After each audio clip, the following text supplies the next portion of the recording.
Bonjour et bienvenue à ce guide d'installation pour Android Studio.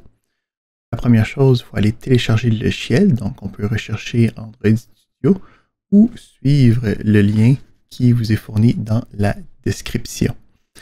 Une fois Android Studio téléchargé, on n'a pas besoin d'autres requis, ils sont installés directement avec l'installation. Une fois rendu dans l'installation, il va être important de garder coché le Android Virtual Device. Autrement, toutes les options par défaut sont bonnes. Il faut juste laisser le temps du logiciel à s'installer.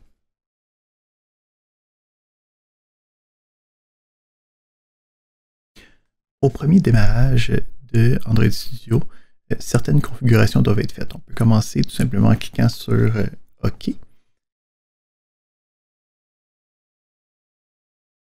On peut envoyer les statistiques.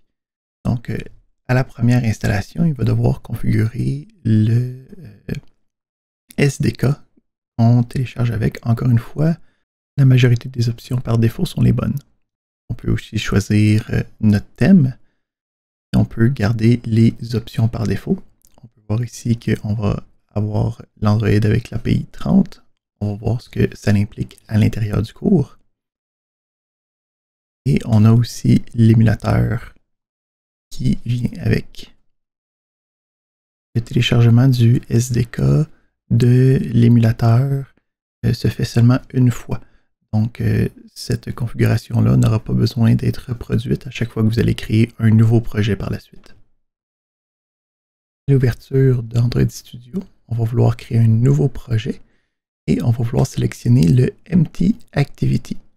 Une fois qu'on a sélectionné le Empty Activity, on peut changer le nom du projet si j'utilise ma première harpe et on peut changer le langage de développement à Java. Les autres éléments sont configurés par défaut de la bonne manière.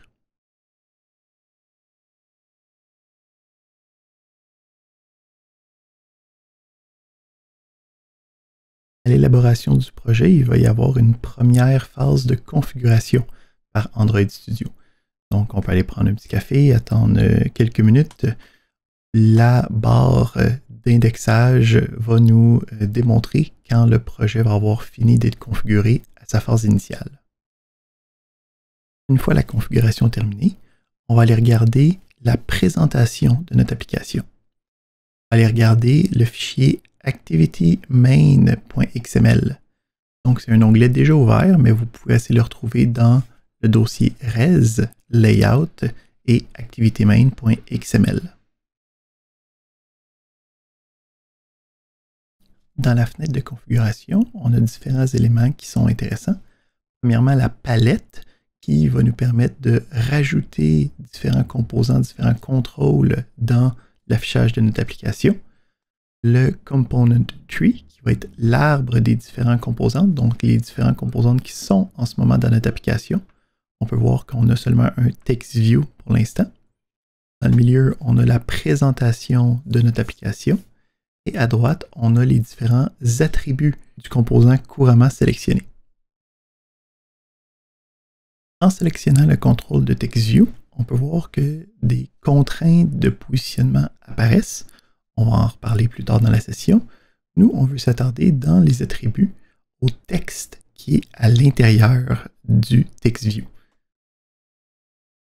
C'est donc de là que vient le texte Hello World qu'on va pouvoir voir apparaître dans notre application. On va même pouvoir le modifier pour avoir une version alternative du Hello World.